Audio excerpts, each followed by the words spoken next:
Another game, another win, another goal fest. Not only are Ipswich Town competing, not only are Ipswich Town in the top half, not only are Ipswich Town in the top 6, Ipswich Town have reached international break number 3, joint top of the championship. God damn it. Welcome to the Blue Monday podcast.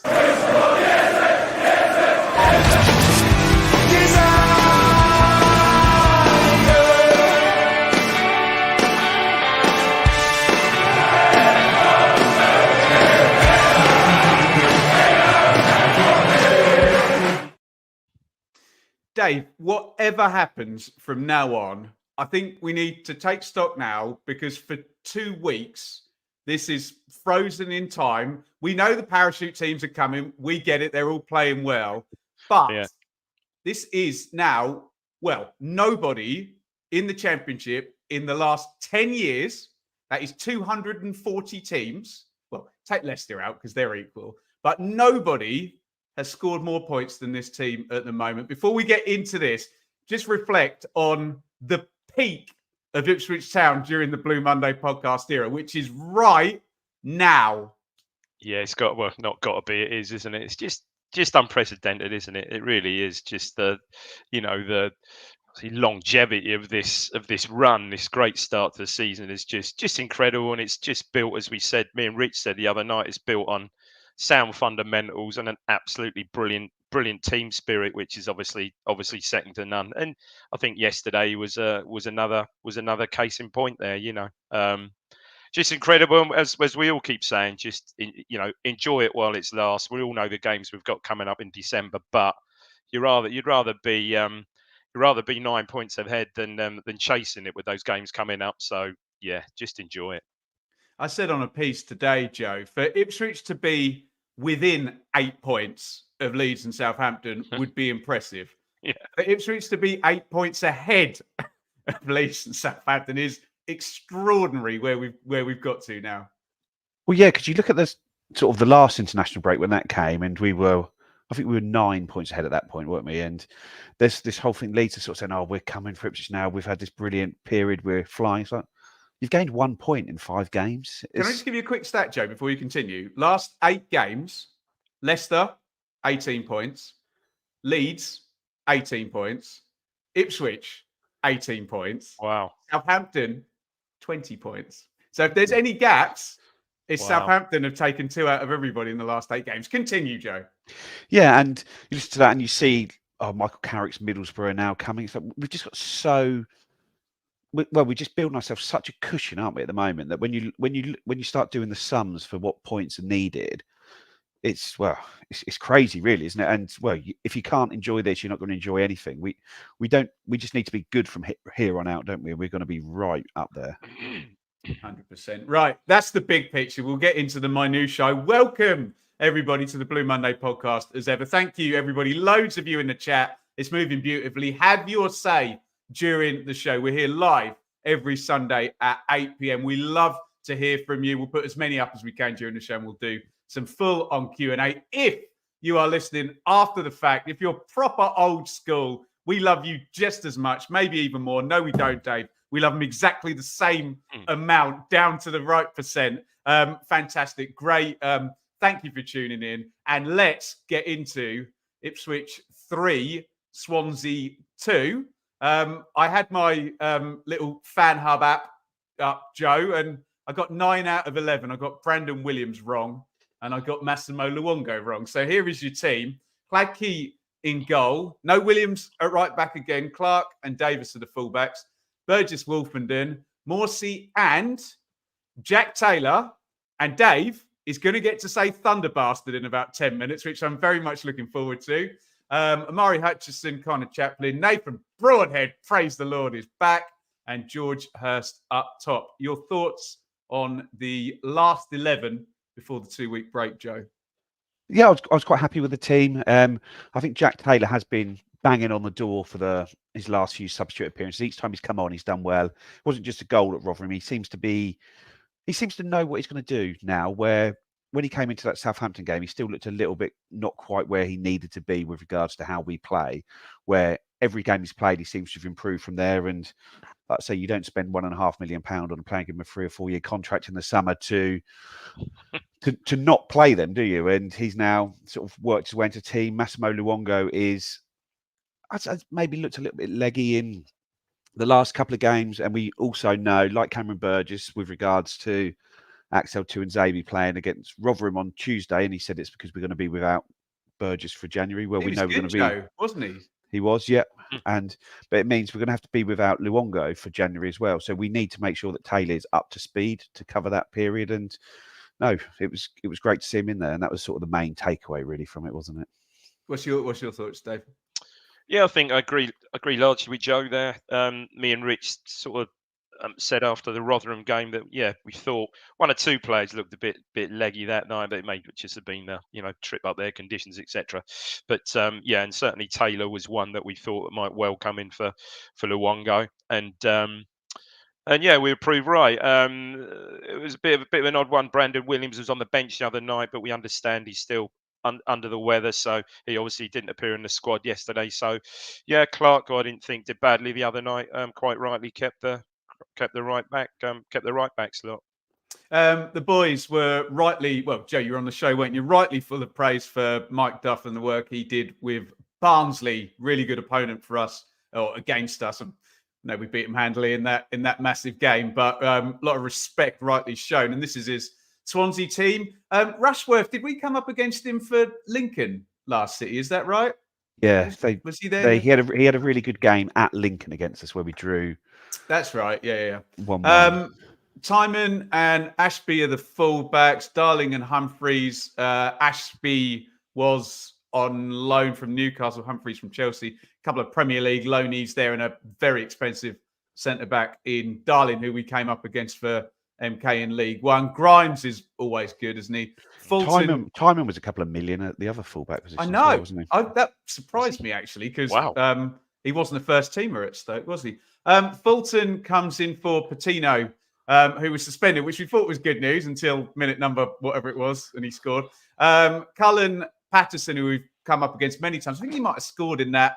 Do you remember that mega collapse under Paul Lambert against Bristol City? He might have scored in that way. We were leading and lost 3-2, and Anyway, erase that from your brain. Better times, Dave.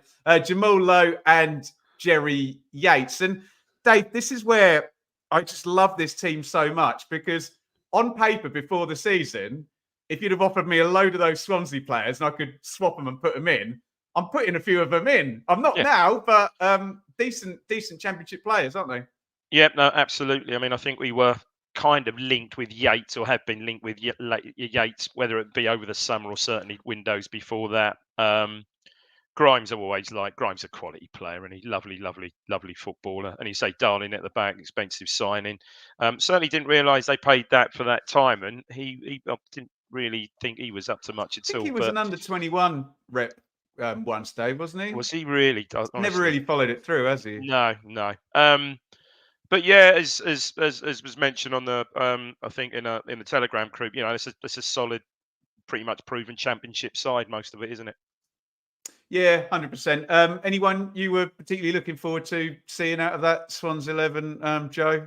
I was interested to see how Humphreys was going to play at the back more than anything. I've seen a lot of him for England, sort of in the age groups, but just not in senior football. So it was interesting one to see him. And again, someone like Jamal Lowe who's been in the Premier League, and he sort of seems to have that Premier League athleticism that he's dropped down with. Very much. Dave, you can probably do a crap for this first goal, can't you? Well, I don't know, really. Whether it's crap, I think it's a crap free kick to begin with, because I'm not sure there's much in it. I mean, our line, Dave. You can't hold a high line and then someone dummies the free kick. Everyone goes back. Yeah, it's another 3 feet and then another 3 feet. Yeah, I'm just not sure it's a free kick in the first place. It's a soft one, but look, I defend it though, Dave. Yeah, true. The ref was sort of a bit, how can I put it, in and out yesterday, let's say, to put it mildly. But anyway, I mean, we kind of deal with it, don't we? Because we kind of win. Taylor sort of wins the cross, so we get the first challenge in, but unfortunately he doesn't get enough on it. It sort of loops across the box really to to Lowe, and this is class from Lowe, I think, because it's dropping. It's a dropping ball from quite a height, and he just kills it in one movement, gets it out of his feet, and just he doesn't cross his chips it, does it in a brilliant area, and yeah, he's tough to defend. I think just evades. I think it's Hurst, perhaps. Fulton's his man, maybe. It just evades Hurst, and Fulton's got a free header just to flick it across Slagley. But you're right. Perhaps the second, we just didn't really defend the second ball there very well. But it was so tightly in. But kudos to Lowe there. I think Lowe does really well there. Actually keeps his head and puts a ball in a really good area. Joe, Kieran McKenna is a football savant, PhD scientist. I'm not going to use the word genius, maybe someday down the line. If you asked him, why do we concede early goals so often? What would you think he would answer? I don't think he'd be very happy with it, because I don't think he'd probably think there's any underlying reason as to why we're doing it. It's just something that's happening at the moment. So I say we generally, when something is going badly, within a few weeks, he seems to have solved that problem, doesn't it? Like when you look at set pieces, for example, we weren't doing very well with them. Then all of a sudden, we're scoring every other game with a set piece. So I imagine there's going to be some long hours put in the training ground over the next couple of weeks to work on sort of some of the defensive frailties we're showing. You're right, Joe, but a lot of these early goals they're all different, aren't they? I mean, yesterday you That's a good point. Didn't defend the second, but Morgan Whittaker, well, we've already spoken about that. You're not defending that. No. The one the other night, it's just that was a mistake by Williams, wasn't it? Davis, who just doesn't control it, and we get done. It's a great ball across the box. So they've all been sort of quite different goals. Can't recall last week's. Last week's was a weird one as well. It was the guy Bakuna comes in off the left, scuffs his shot, and just perhaps a bit static, and Stansfield just nips in front of Flagship and the defenders, doesn't he? But they're all quite different goals. But Joe, you're right. Yeah, it is. It's certainly a concern, and certainly at home. Well, what's the best thing you can do? I'm going to just move back off the mic here, Dave. When you're 1-0 down, what? I mean, what's a goal?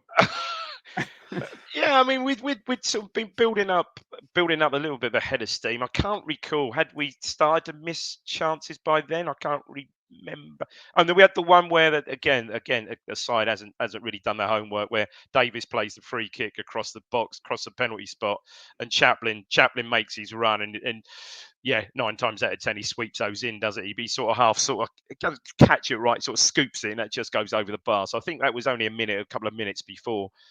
I mean, this goal's just insane, isn't it? I think it starts with Davis. I think David gets a ball wide left again, chips a ball into not really driven cross, chips a ball, picks really Hurst out, who's sort of on the edge of the box. Good awareness by Hurst. I think he then nods it back. I think to Morsey. I think Morsey and Chaplin exchange passes pretty much on the edge of the box. And Chaplin is great.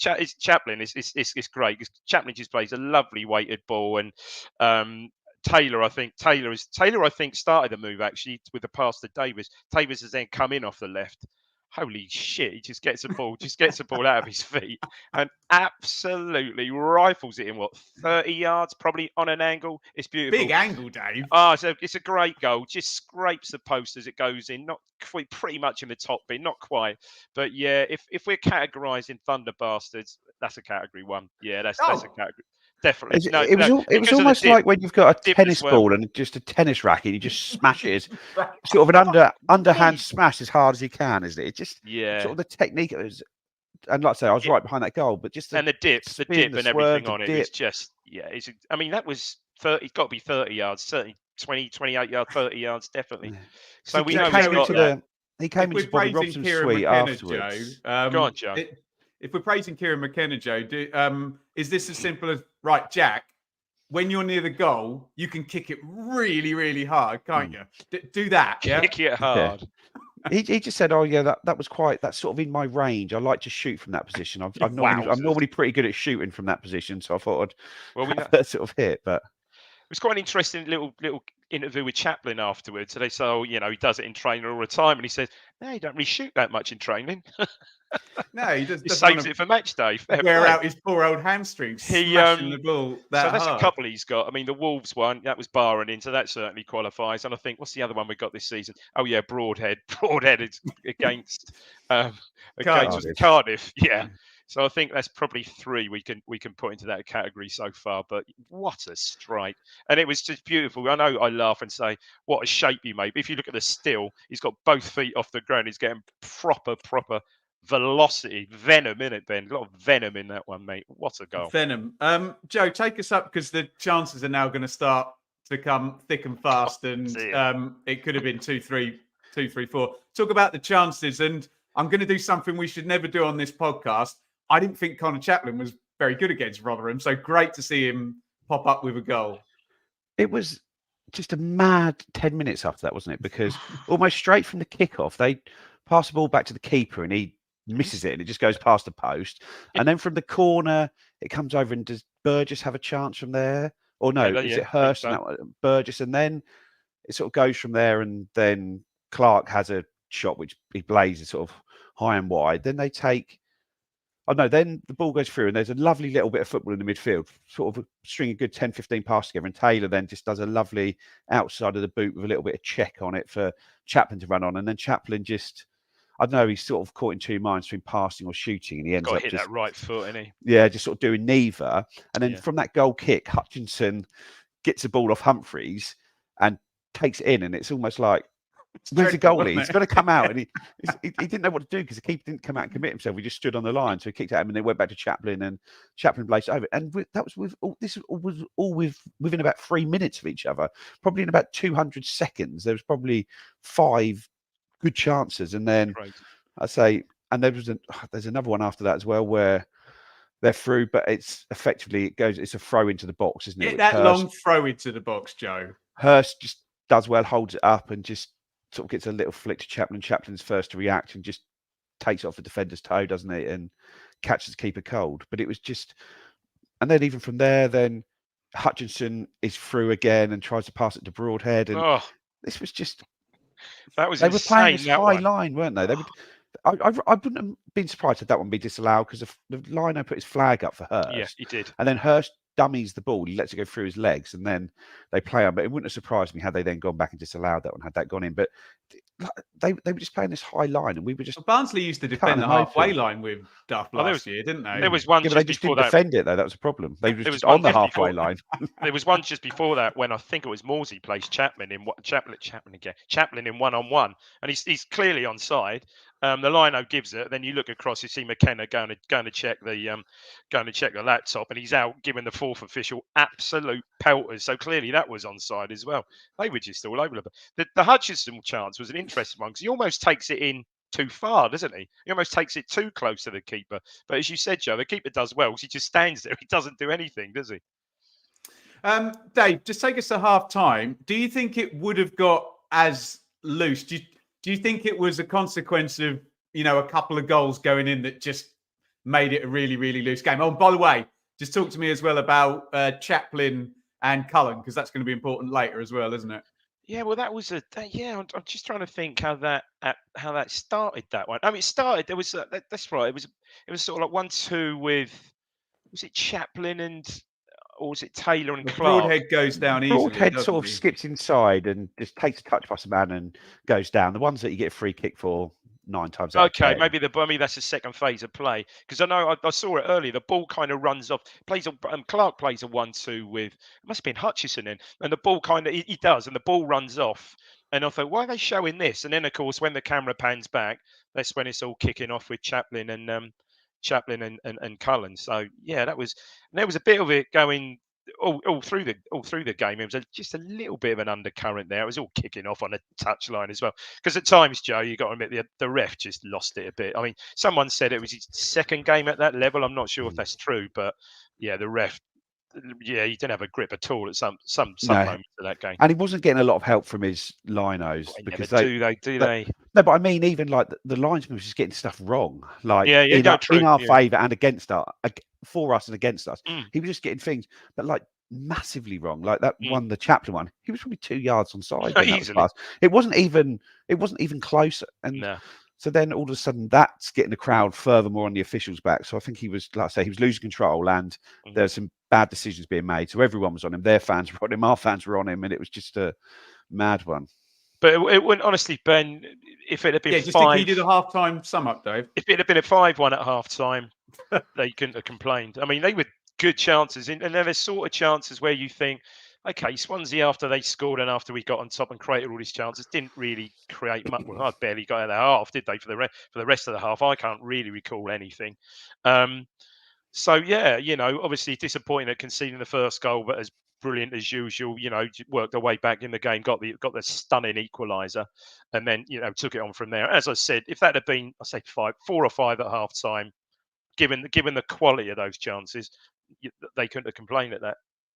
All right, Joe. Lot of tears in the Ipswich Twitter feed after the maybe a couple of penalty shouts on Tuesday night. Was this a little bit of a softie? This one? Does this depend if you're in the ref sideline? What was your take on the penalty call for the Hurst goal? Was it just before that though? Yeah. Clark had a goal disallowed, and there didn't look anything wrong with that as well. When you watch it back, the ref was just, I'd say, looking at it, but the foul on Taylor is clearly a foul. He gets dragged down. To me, it looks like it's outside the box, maybe part of it, but it's right in front of the referee. It's 4 or 5 yards in front of him, and you're just dragging him down. And yeah, you don't always see those ones get given, but it was a blatant foul, and I think the way that they were marking at corners all game was like this. They were really over the top of it. And maybe someone had a word with the ref at half time and got him to keep an eye on it. And that we got the goal disallowed, and then we got that one back for the penalty. I don't know, but I thought it was I'd say it's a foul, isn't it? And George Hurst steps up as a new penalty taker. And I think, like I say, the keeper commits himself quite early. Not on penalties? Well, he missed the one against Barnsley, didn't he? So I know he then took the one against Exeter after that, but somebody in the Telegram group had spoke to Hurst, and he had confirmed he was on penalties. He is the penalty taker at the moment. So there, but I thought his performance yesterday certainly deserved a goal. I thought he was superb. Yeah, he was. And playing on it, first time we sort of come up against a high line, isn't it? Giving him all that space to run in behind and really make a difference. The last 2 or 3 games when he's been up against a low block and he's having to battle and not really, there's not really much there for him, but you sort of see him when he's got a bit of space to run into. And I thought he was excellent. And he was. Dave, normally that penalty he does is the 5th penalty you take, isn't it? Not the first one, because they've researched you going right and left and you go down the middle. And Marcus Stewart explained that to us quite beautifully on the interview we did with him. But good penalty. I thought he could have got a bit more lift on that. Yeah, the Stewart variety of those was a chip into the sort of top of the net, really, wasn't it? Yeah, it was a bit. I mean, if he doesn't quite Rushworth doesn't quite commit so early, he saves that with his legs, don't he? But calm enough penalty. I think there was a few of us where we were sitting thinking, do we fancy him? But fair play, yeah. As Romeo said, he was absolute beast yesterday and thoroughly deserved his goal. He works the absolute nuts off, doesn't he? He was on for virtually 90 minutes yesterday as well. So obviously with obviously a break in mind now. So yeah, he is so important to us. Such a crucial part of us now. 100%. Joe, red card, Cullen. Well, Davis finds himself in a lovely position, doesn't he? He's ahead of him, and Cullen pretty cynically brings him down, really, doesn't he? You can't really get the ball from that, and it just seemed a mad tackle to take on a yellow when you're already 3-1 down. You sort of think, let him go and see if he trust your keeper, trust your other defender to try and do something with him, because the ref had no option but to show him a yellow card for that. 100%. So we do get to see Marcus Harness. We get to see the return of Wes Burns slightly before that. Luongo and Dane Scarlett, Ladapo, all get on the pitch ahead of the 2-week break. But fair play to Swansea, Dave. And I mean, maybe you can give a similar sort of assessment that Joe did about early goals and a few late ones going in again when we're... This is horrible, really, because we got sloppy. Sloppy Burns came on. I thought did well. He looks fit, which is great. Great to give Burns 20 minutes. He could have scored. He set up 1 or 2 chances. Scarlett probably should have scored. So one as if we went completely. You see some people on social media basically saying that we got lazy and a bit complacent. I don't really think we did. We were still creating chances. And Scarlett was really unlucky, I think, with a couple of those. He could have easily scored. Burns had one where the ball was basically passed across the box to him from their defender, and he just lost his head and blazed over from about 30 yards, where he probably could have taken that on and played someone in 1-on-1. So, but then then we got a bit sloppy in front of you, obviously in front of you, in front of me, Joe, where someone plays like a chipped ball across the edge of the box to Burgess. It's an awkward one. It's not on the deck. It's like an awkward bouncing one. And he sort of controls it, but just tries to play it back to Ladke. He doesn't make good contact. And Lowe's in, isn't he? Lowe's in there. And he not pretty good. Defenders converge on him. He tries to sort of bend it past Ladke with his right foot. Quite a good save. He makes the save well. So then he thought, oh, we got away from there. And that was probably on about 90 minutes. So it's about 8 or 9 minutes time added on yesterday. It was a long injury, 9, second half. wasn't it? Yeah. And then, so it gets to like 94. And again, we got over that. You think, okay, now settle down, just keep the ball.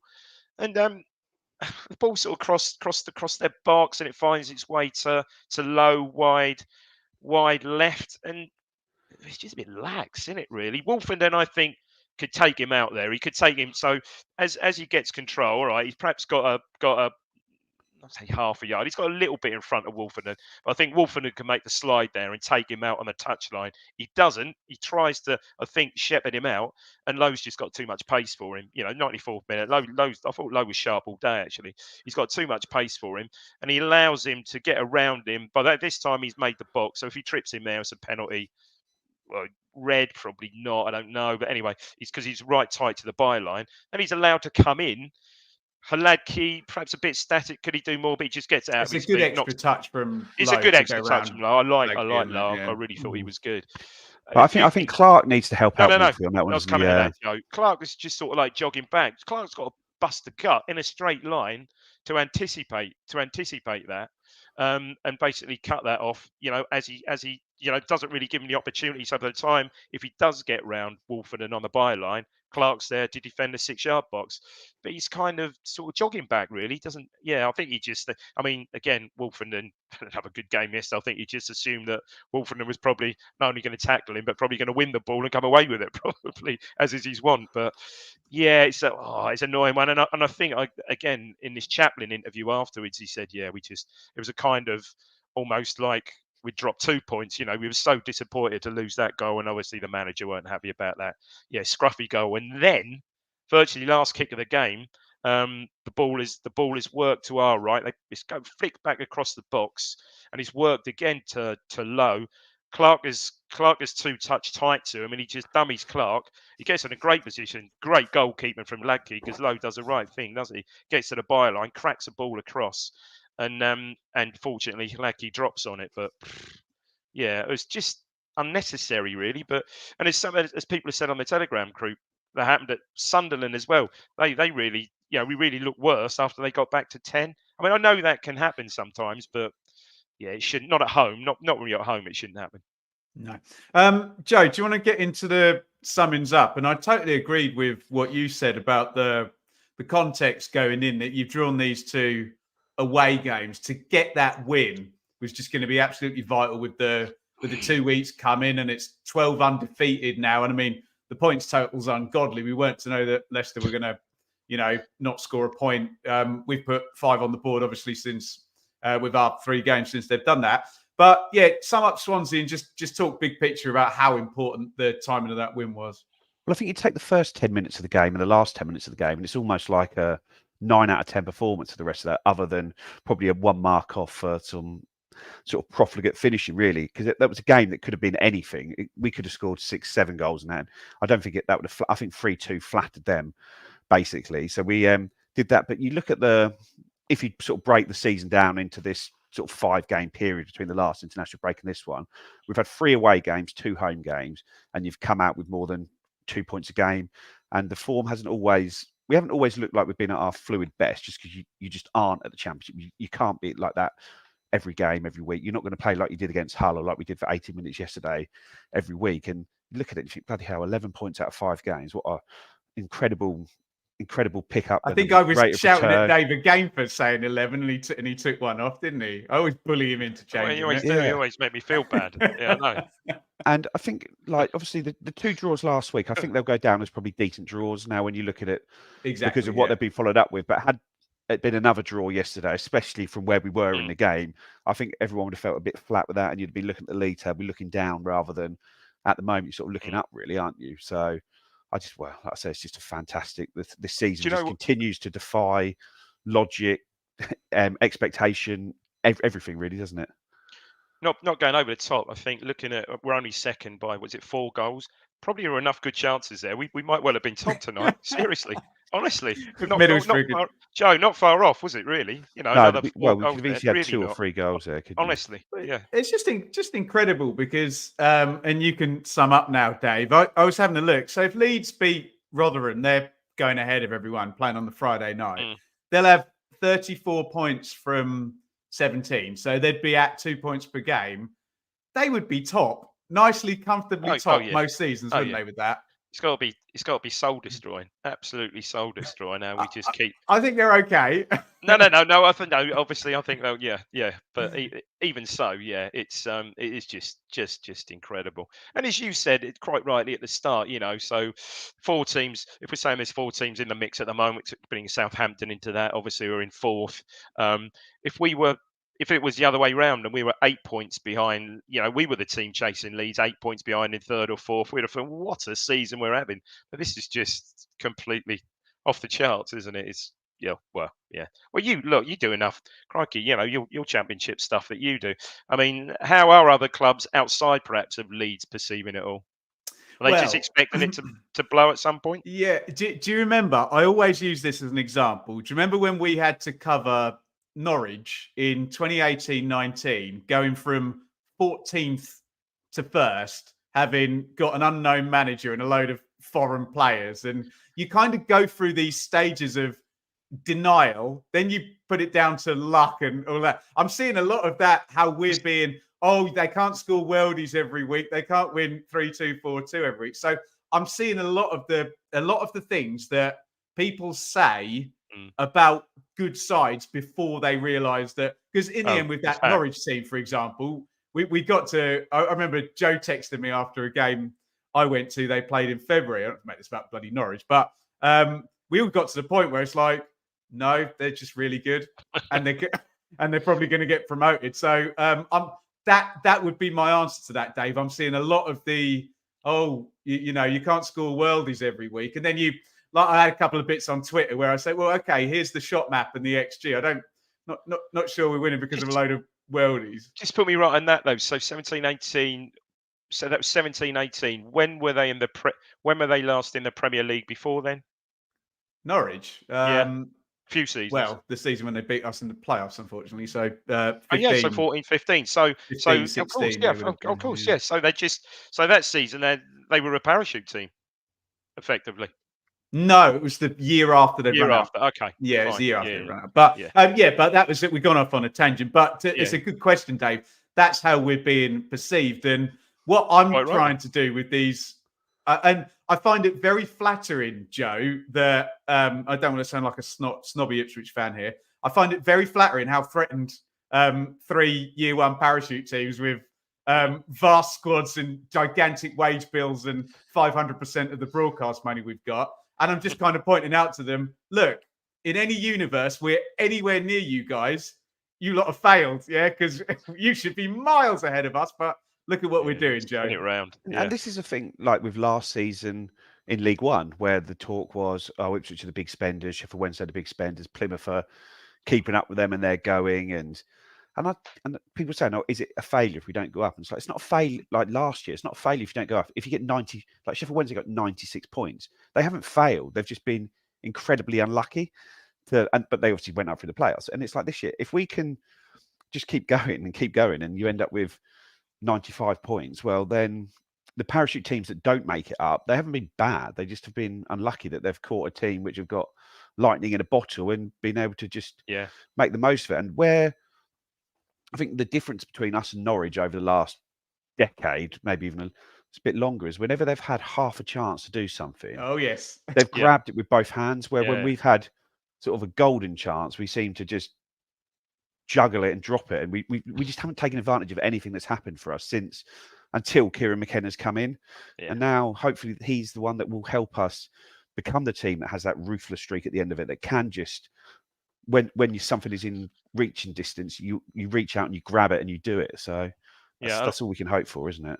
I'd like to think we'll have a far more impressive transfer window than we did in 14-15 this time. Yeah, and again with our No rivals. disrespect to Freddie Sears, of course. Two of them are now getting their 8 to 10 million quid strikers fit, and I'm sure they're going to go. They're going to go again as well. But yeah, just absolutely. Sorry, Joe, go on. We're also getting into the position now where we can gamble a bit more in January because things had got quite tight, maybe FFP wise. But we're now in a position where we could go out and spend 10 million if we wanted to in January because we now know we've got players like someone like Leif Davis, for example, has stepped up. That's it. We've stepped up massively to the Championship that he's going to be worth 20 million in the summer, something ridiculous like that. So we now are sort of proving that we've got the assets to sell, that if we get a bit behind the 8 ball FFP, if we go for it and don't go up, we know we've got players in the squad that can fill that gap effectively. Dave used the word ruthless. I think we all probably know that Daniel Farker we'd give him a tick for the ruthless box, but the other two managers don't have promotions on their CV. So, who the hell knows? It's just, sorry, I know we're going off at a tangent. We've got to get to the other bits, but you do just start to wonder the emotional energy and the capacity of this team to have basically run. It's going to be 18 months we want them to at absolute, sprint pace anyway. Yeah. Right. We'll get on. Sorry, what I was saying about reaching out and grabbing opportunities. It's not just the team that haven't done it. It's the club that haven't done it. And there's someone in the comments there is saying that you'll never have a start like this again. I think it's Liam there. So you have to try and take advantage of it when you've got the opportunity to in January. Because ultimately, really, unless we have a total collapse across the next 6 weeks, we're going to be in the top 2 at the start of the January transfer window. Well, and unless we pick up like 5 points in 8 games or something. And Joe, I don't want to be a doomsayer, but I've covered the Championship for long enough. You know exactly what happens to lightning in the bottle teams in a summer. Everyone buys all of their players for lots of money. Coventry last season. You have to completely rebuild the. Okay, you got a load of money, but then you might not have your manager and your 3 or 4 of your star players. Anyway, right. Ipswich Town women 6-0 snuck in today away at Northampton Town. Brace for Lucy O'Brien, as sponsored by the Blue Monday podcast. Spoke to Rich on Telegram as a Telegram exclusive Q&A. Rich is claiming an assist for that one. Natasha Thomas, another brace. Sophie Prescott, Bonnie Horwood. Second round draw is tomorrow. And guys, I mean, I know I normally look pretty dapper on the show, but if I pull that way, can you see this is my We Are the Sport apparel here that we've been kindly donated. We're partnered up with, Wear the Sport. Excuse me, for God's sake, I can't read. Wearthesport.com. And that is, you can't do this looking, you need to just look down at it with the reverse camera. That is Rusa Premiership on my lovely t-shirt. You can get them on hoodies and hats and all sorts of good stuff. Wearthesport.com. Use promo code Dave, Blue Monday. I know you love a discount, Dave. You can get Who doesn't? Discount Dave. Who doesn't? 15% off if you use that code. Whoosh. So wearthesport.com, type in Blue Monday and get your Rusa Premiership t-shirt as well. We're going to go to the rest of the Championship after this from our sponsors at Innovation Labs. I've done it! Innovation Labs is business hub and co-working space with strategic locations across Suffolk. Our aim is to foster innovation, entrepreneurship, business growth, and the development of an AI centre of excellence in Suffolk. Monthly hot desks are available from just £79. For more info, head to innovationlabsgroup.com or contact info@innovationlabsgroup.com. Innovation Labs, providing support for businesses across Suffolk. Locations in Stowmarket, Ipswich, Sudbury, Woodbridge, with more to follow. Right, we've got nothing to talk about coming ahead. So after we've done this, we should be able to get into a good bit of Q&A, guys. As normal, I'll bang through these latest round of Championship results, and you can pick out anything you really want to. Friday night, Blackburn 1, Preston 2. Filthy touch from Alan Brown for his goal in that game. Love that. Sunderland 3, Birmingham 1. Wayne Rooney 1 point in 5 games. The most Norwich thing to do in the world when you think they're wandering to disaster and their new sporting director is going to sack their manager is obviously to go and win away at Cardiff and come back with a late win there, 3-2 to Norwich. Coventry 0, Stoke 0. Liam Delap, late goal. Hull 1, Huddersfield 0. Huddersfield, doesn't smell good. Leeds 2, Plymouth 1. Thought Leeds were going to cruise that one. Maybe just took the foot off the gas a little bit in the second half. But Leeds, I believe, 7 wins in 8. They are in fine form. Leicester lost for the second time in consecutive games there. Sam Greenwood free kick. QPR 0, Bristol City 0. Welcome Liam Manning to the championship of this parish. Joe Edwards of Millwall is the greatest manager of all time. Played 1, 1-1, 4-4 against Nil. Lovely away win there. Southampton 2, West Brom 1. They keep blooming winning as well, don't we? As we said earlier in the show, Saints top of the form table for the past 8 games. Not Leeds, not Ipswich, not Leicester. Southampton. Watford 5, Rotherham 0. And we are going there pretty soon. The ticket news was announced today. Joe, anything particular you want to talk about out of this weekend of Championship football? I guess Norwich is the obvious one, isn't it? Where they go their Cardiff have been on good form since we played them, really, and they've had all the different Stuart Webbers left now. The new guys starting Monday, I think, presumably starting to sack David Wagner on his first day. And can you do it at 9:05? And now they win the game, and like Paul Hurst maybe when he was here, as an undeserved win down in South Wales. But I think they actually played better than them, didn't they? So I think it's probably a good thing, because I don't think David Wagner is the long-term answer there. So I think it's probably a good thing for Ipswich fans to see him still in post. Keep your eyes on Carrow Road. There could be a manager out and in by the time they play again. Anything pricking your whatever you prick your ears up, don't you? Pricking your attention, really. Dave? Mixing my metaphors? Not really. Big not prick. too much. You sort of glossed over it a bit. The Greenwood free kick was pretty good, wasn't it? Yeah, I think the Leeds fans like that because he's on loan from them as well, isn't he? That was a hell of a goal. But no, other than that, yeah, Watford sort of ominous. I think they're now undefeated about 4 or 5, aren't they? So, obviously Rotherham not brilliant, as we know, on a lot different on their travels to what they are at home. So maybe not totally unexpected, but yeah, we're there in a few weeks as part of our December run. But no, not too much. Southampton nicked it late, didn't they? West Brom, I saw the highlights of that one. Got it back to 1-1. I think hit the bar to make it 2-1 to West Brom, and then Armstrong got quite a late goal from close range. I think looked like a Ryan Fraser assist. I think. So yeah, look, they're going well, but to be totally expected, really. Yeah. I guess the Leicester as well, Ben. What have you thought of them when you've seen them? Because I haven't been that impressed when I've watched them. And if you think against Leeds, I watched them against Leeds last week, and Leeds looked so much better with their sort of attacking patterns and things like that. And they, looking at the stats, they didn't really create a huge amount yesterday. They just seemed to rely on sort of Mavididi and the other wing. I can't remember his name. They had McAteer, but it's not him anymore, is it? They've got somebody else. The one that hit the bar against Leeds. They just seem to rely on that individual quality from their sort of two wing players, don't they? And it's obviously they've had the results, and it's like, are the results regressing to their performance levels, or is it more that they haven't quite clicked yet and they are looking like they're going to click? I don't know. I'm struggling to get a read on them, because I don't think they're the best team in Championship history, put it that way. No. So it's kind of gone like that and back down again. So right at the start of the season with Leicester, I would have totally endorsed everything you said. I've only seen them in the flesh once, and that was the first game of the season. So they were really lucky they got Gustavo Haymond for about 20 minutes against Coventry and could easily have lost. If Coventry had Gyökeres, they'd have won that game.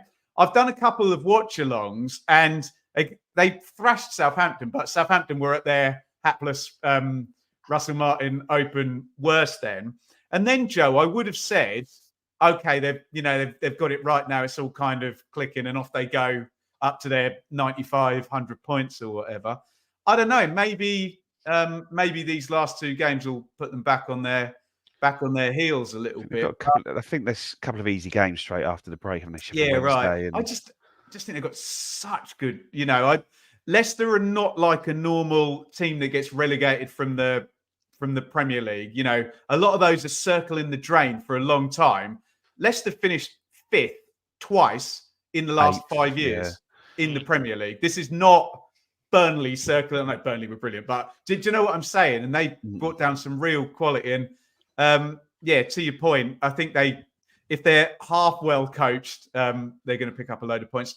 Dave, we would have just dreamed this. I always think of the podcast in phases. There's phase one, the circle and the drain, to use a phrase I just used, the League One years, and then the Kieran McKenna era. We would have killed for a league table that looked like that. And I mean, I know I opened the show with it, Dave, but just extraordinary. And everyone's saying, look, 3 parachute teams, a U1 parachute teams, and an Ipswich up there. How proud does that make you feel, Dave? No, it's fantastic, Ben. It really is, isn't it? It's absolutely fantastic.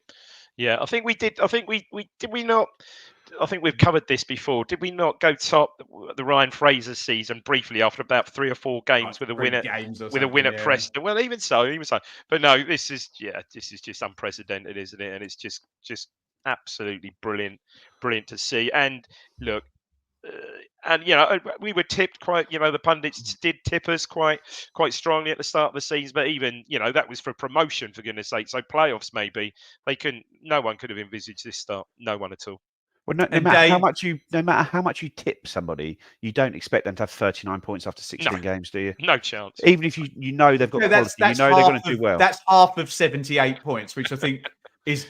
We all think that's 9 years out of 10 that gets you in the playoffs, Joe. Isn't it? It's absolutely crazy stuff. Absolutely stunning. Right, get your questions in, guys, in the chat, and we've got a good run at this. Obviously, there'll be no preview show because we're in international break. We might do something over on Telegram, so do feel free to come and join us over on Telegram. You get a free trial beforehand, and we love the community over there. And the community really comes together over international break when we've got no blooming football to watch and nothing better to do than just chat in the Telegram. So do get involved over there. And while I'm here, plugging. We really appreciate your comments. We would love you to just hit the thumbs up button if you're watching the video live here on YouTube. That really, really helps us out. What helps me out, guys, is if you put a question in, stick a little Q before it and a question mark afterwards, and I will find it. I'll ask one of these guys. I'll say it every week and be ignored. Nice, quick answers, please, gentlemen. And where should we go here? Dan, what's the optimum time, Dave, for Morsey to pick up his 10th yellow? The Leicester home game. How many has he got now? 7 or 7, isn't it? Yeah. 7. What? So what is Dan? Is Dan almost considering that game as a free? Oh, the optimum time to pick up his 10th yellow at the Leicester game. I can't think of the games we've got coming up after that. Stoke away, is it New Year's Day? Is it Stoke away in there somewhere? But doesn't he have form for getting 9, Dave, Blackburn and then at just home staying on 9? Yeah, Blackburn, no, he absolutely has. He has form for this is almost. He normally needs to get to 9, and then we'll really see the true Morsey. So. Yeah, let's not try and think that, but you'll think there will be 10. There will be another 3 at some point, but yeah, let's hope that's a lot further down the line, Dan. Right, I'm going to answer this one from Philip. Does McKenna go out and buy another striker in January, or does he stick with the current squad? I agree with exactly what the two lads said. He kind of has to now, because you're in this golden position now where if you don't, and a year down the line, Leif Davis isn't here anymore, or Kieran McKenna's not here anymore, you just stop it.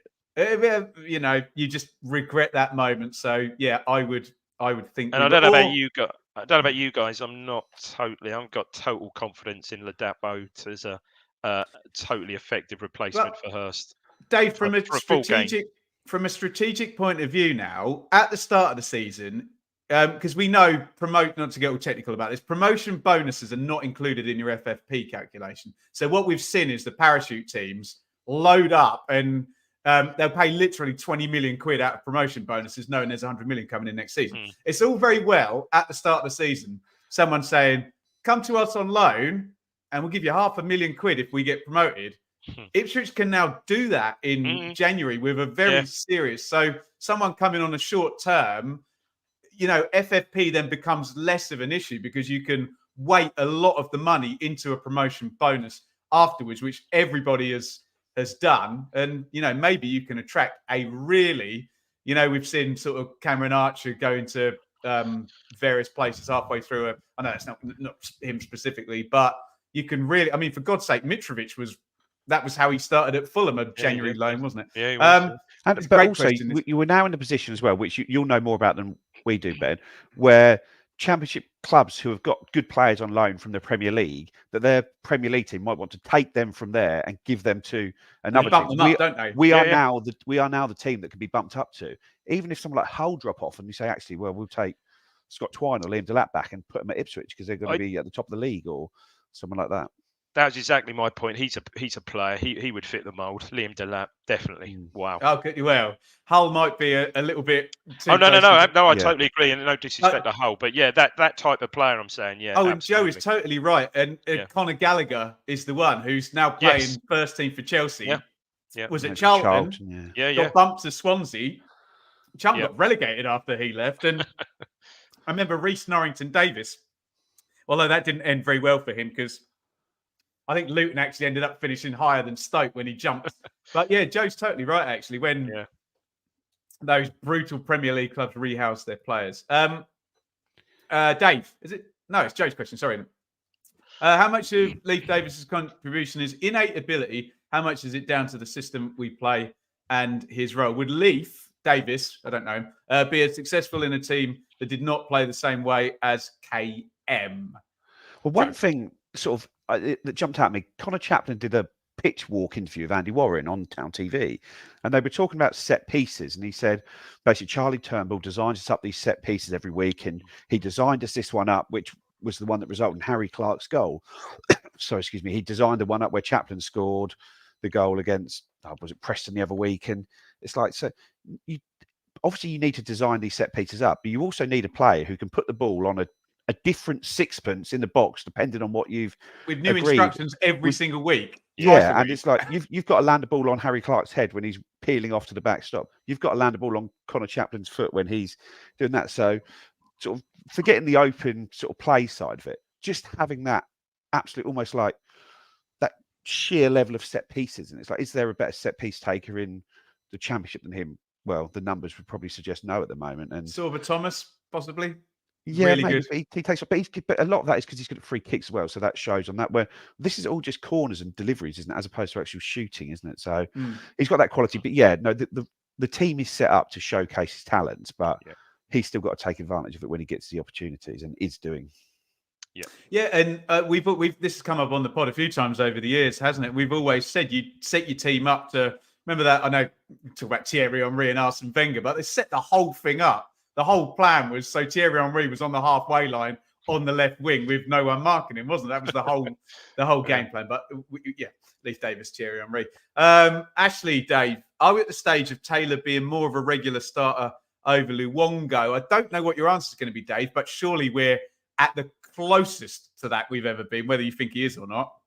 Yes, I think so. Again, I think with McKenna, it'll be horses for courses, but with certainly one eye on Luongo potentially disappearing with Australia in the new year, then you would certainly think so. And I mean, you wouldn't.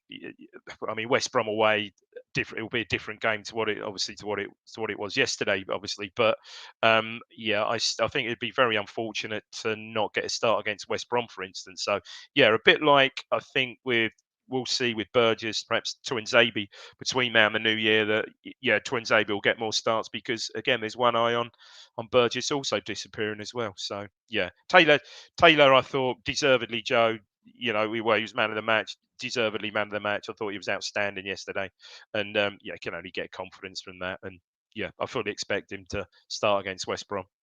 So I'm just scrolling my phone. For those listening on audio, it's 8:55. The Mail are reporting that Matt Taylor out of Rotherham is close. Someone's just said that early today, and I think the local journos have said it's not the case. Okay.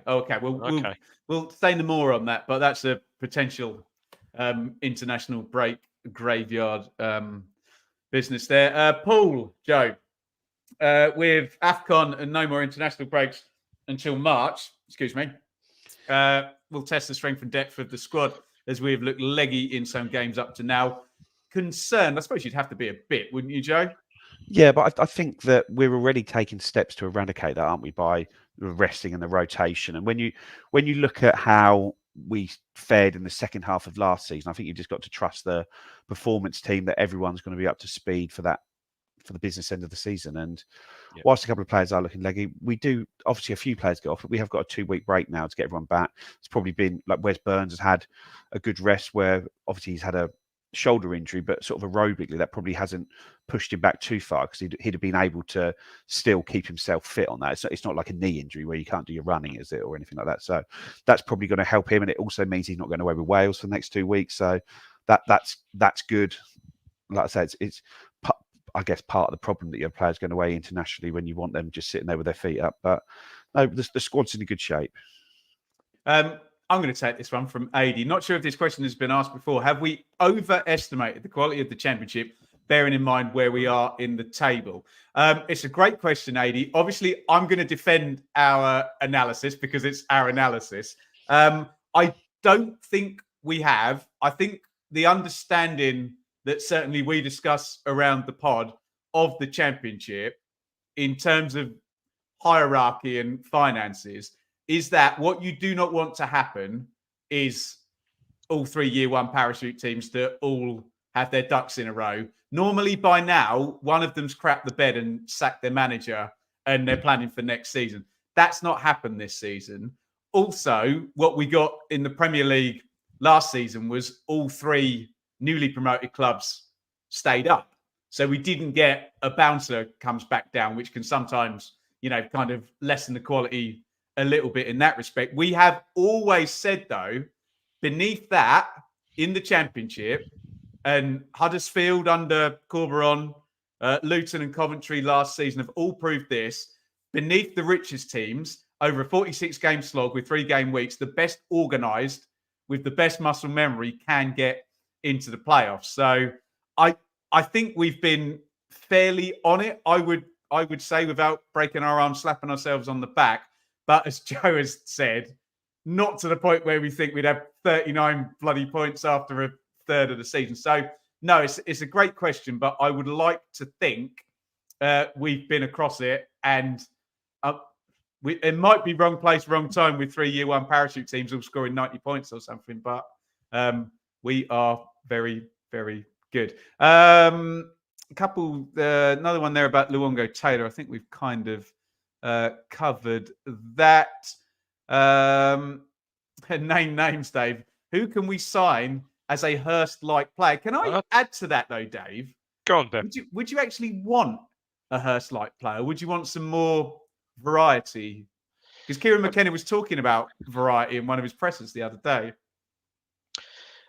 Yeah, I think I kind of, but he is really, he's just such a, I mean, someone referred to him, and I've said before, beast mode, and he was certainly in beast mode yesterday. He is just such a focal point for us now, isn't he? Such an important, his physicality, and he's all around. I think his touch, you can see they've worked on him. His touch is improved. What he's probably missing from that role is perhaps he is a little bit, a penalty aside yesterday. I think it was only his 4th of the season. He's probably just short of goals, although playing in that sort of thankless position he doesn't really, these clear cut chances don't find him. He's just either deep or out wide. They just don't find him. But players similar, like a player in the similar ilk, as I said earlier, to like Liam Delap or someone like that. But Hurst is quite, I'd say, unique in what he does and what he does for the team. So a like for like replacement I think is going to be pretty tough, or it's going to be pretty expensive, that's for sure. Steve, I'll answer this one. Is this international break a good thing or not for us? I think our manager is really, really clever, so I think it's a good thing, and I think he'll use it very, very cleverly and have the next, right the way up to the FA Cup, I think will be planned within an inch of its life. Obviously, you get injuries, you get suspensions or what have you. But no, I think it's a good time. As much as we hate the 2 weeks without football, it's a good time to stop. On that as well, Ben, there was when we talk about this international break here, and you talk about planning everything with an inch of its life. We've obviously had the issue where we went to Rotherham on the Friday night. The game was cancelled, and then we've had to fit in that midweek game at like 2 weeks' notice. And in the post-match press yesterday, McKenna did mention that 2 times about having to go up to Rotherham twice and do that. So I think that sort of backs up the sort of how about everything was so planned, and we've had to adapt on the hoof to that and sort of carry on there and still get 11 points from your 5 games this break. Yeah. Mental. Colin, Joe, do you think Axel Tuanzebe will play at West Brom? That's the first game back, the Sky game, isn't it? Yeah, potentially, because Burgess is away with Australia for 2 weeks, isn't he? I think they've got 2 friendlies, haven't they? One away at Palestine, but I think it's at a neutral venue. Otherwise, that would have been a bit ropey for him. So, it's it wouldn't surprise me, all that travelling to come back. Both him and Luongo don't start the first game back, and I say that's part of the game. They want to represent their country, but it is going to potentially hamper their club careers. Yep. Richard of our own parish. Chaplin joins Burns and Morsey on 100 Town League appearance. Paul Kirk wasn't all bad. We have mentioned this a few times that the Luke Chambers live interview was revealing, let's just say, and I'll say no more. That can be for the people who were in the room at the time. But the great recruitment did start under him, Dave, didn't it? To be fair, it did. Yeah, it really did. And on the sort of mention of 100 and a century, I think the next game, West Brom away, will be Kieran McKenna's 100th game in League and Cup. His win percentage must be ungodly, mustn't it? I did it. Someone posted it. Hang on, someone posted it. Yeah, so yeah. It could be 60% if he beats. Played 85, 151, drawn 23, lost 9. Hang on, this is more impressive. 466, away 68. Half decent. Plus 100 goal difference in 85 games. Oh, mate. Sorry, look at the goals scored in the division. We're like, no one else has scored 30. We're 36. I don't think anyone else has scored 30. Incredible. Great question, this one, Joe. Norman, hypothetically, let's say we get promoted. We're just having fun, Leeds fans, Leicester fans. Look at that. It's a great question. What current players do you think would be in the starting 11 of the first game next season? Should we go around and say one each? Because if we go up, we get to keep Leif Davis. So I'll say him, Joe. Cop out. Václav Hladký. Just been so good, I love hasn't it. he? Morsey? Yeah, I'll go with Wolfenden. Morsey, surely? Yeah, Chappers. Yeah. No, Broadhead, I'll say. You may as well ride it out if they've gone so far through. David in the chat, thank you so much. A €10 super sticker from David. Thank you very, very much for your support. Let's do one more here. Should we talk about Brandon Williams? Let's not do it via a question. Obviously, you can see we've been very, very careful with this because we don't like to give credence to rumours because we will literally get sued and we don't want to do that. So, Joe, as carefully as you can, lots of stuff swirling about Brandon Williams. What are your thoughts? I think it was asked after the game where he was yesterday. Bearing in mind, there's a lot of this talk of what's going on, but he was on the bench on Tuesday, and there was talk saying it had happened. What had happened before then. So I do think, and I keep hearing the same things, but it feels very Chinese whispers to me because I keep hearing different dates, different things here. And Phil Ham, TWTD, who's as reliable as they come, has poo-pooed the rumours on the forum, and McKenna's come out and said that he was ill, and generally McKenna's been very, very honest with everything since he's been in charge at the club. So whether he'd have said it's an internal disciplinary matter, he wouldn't be drawn. But I think the fact he said he's ill gives me confidence that he is ill, and that's what's happened. And McKenna's honest, and we'll see where we are come the other side of the break, because obviously he's been a fantastic signing for us. So it'd be great to see him back in the team and sort of helping us get promoted. Yeah. Do you want anything of that hot potato, Dave? No, absolutely, totally agree with Joe. You know, I fully expected him to, as he was on the bench the other night, like yourself, Ben. I fully expected him to be on the team sheet yesterday. So, okay, and then, actually not in the squad. And then, of course, you hear all these rumours and stuff like that. You think, oh no, you know. But Dave, I watched his warm up at Rotherham. And I was like, "You're not coming on tonight, are you?" Really? Okay. Well, there you go. He pinged a few shots. At, they put the spare goal up. Yeah. It didn't look all that intense, I have to say. So I think he knew he had the night off Okay. Well, look, night as off Joe there. said, look, let's hope there's nothing in it. Let's hope he's over what he had, what illness he had, or whatever, and he's fighting fit for the for the next game. And just to sort of go on and get more about us, there's been a lot of illness in the camp in this bit between the last international break, and we've still picked up 11 points from 5 games, as I'll say for the. Joe, how many points have we got in the last 5 games? Yeah. Could be one more than between 10 and 12, isn't it?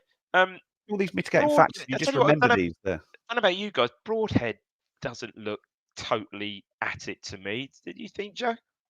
No, and I think he'd been ill. He was very in and out of the game, wasn't he, yesterday? Yeah, he doesn't look totally over what he had, I don't think. No. Let's just thank you guys for all your questions. Amazing stuff as ever. Let me just rumble up to Christmas. And I remember doing the pre-season shows, and we were incredibly worried about this run of games. So we come back straight into a 3-game week. It's Saturday, Wednesday, Saturday, West Brom away. But then you've got Millwall, that'll only be Joe Edwards' 3rd game, and Coventry, who are not at it at all as back-to-back home games. Then you go to this 3-game week of Middlesbrough away, Watford away, Norwich at home. That is going to be an emotional week. And then Leeds away to take us to Christmas. Dave. How many games is that? 6, is that? That is 1, 2, 3, 4, 5, 6, 7. Okay. Dave's about to say the number 14. and I'm going to shoot him down and games. I reckon we'll get 22 points. No. West Brom away. Yeah, not going to be easy. Let's put that to one side. Those 2 home games are very winnable, aren't they? You would think. Millwall still had a really good win, albeit Sheffield Wednesday yesterday, and he's still going to be new. So you'd think those 2 home games are winnable. Well, Middlesbrough away beat Leicester yesterday. What I will say, Dave, that would be a really good match. Carrick against McKenna. That'd be really good. Oh yeah, no, that you're right. Watford away as well, hit some form, and then we don't really want to talk about the next game, do we? For Christ's sake. I mean, blimey, 3-6. I don't know. Mate, if we can come out of those section of games with anything more than 10 points, I think we'd probably still be in a really, really good position. That would be. So if it was 10 points, what we got? If you got 13 in that, you'd be. You'd be 52 at the halfway stage of the season, wouldn't you? That would be incredible, Joe. Yeah, I reckon any more. If we can get 10 or more, we're still going to be in a really, really good position, aren't we? Really good. What's your take? Because I mean, look, we did this before the season, and I had exactly the same sicky feeling in my stomach. Caveat. Just let's make sure that 3 of those are on December the 16th, please. Oh, but Dave, when you're in a promotion race, please. But you've got to. I want to beat them as much as anybody else does. I know you take the points where you can. Yeah, you take the points where you can. Yeah, I know. Loads of wins around that. Joe, what's your take on a monstrous run up to Christmas? That's going to take us to the halfway point of the season. Like I say, you pick up 10 points, you're on 49 points at the halfway point of the season, aren't you? Which is incredible. Yeah. So I think that's 23 games. Have we played? I will have played Leeds twice, but not Leicester once. That's weird, isn't it? And then you play Leicester twice in about 4 weeks. Yeah, that's that weird fixture, isn't it? Yeah.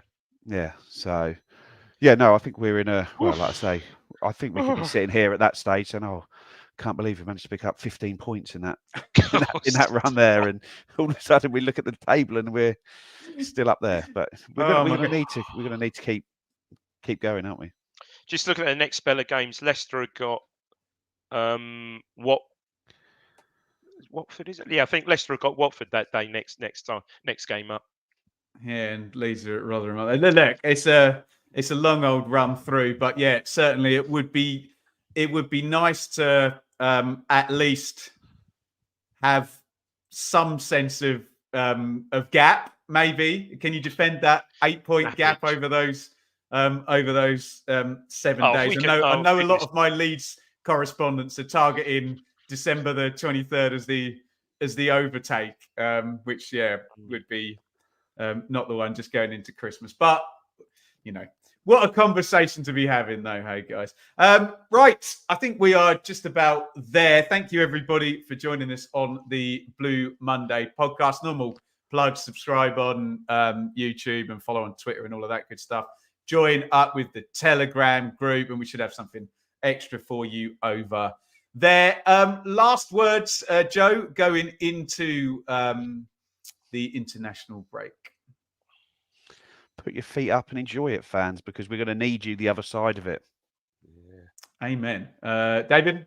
Yeah, same as Joe. And can I just say a very quick hello to my old friend Mark Wall?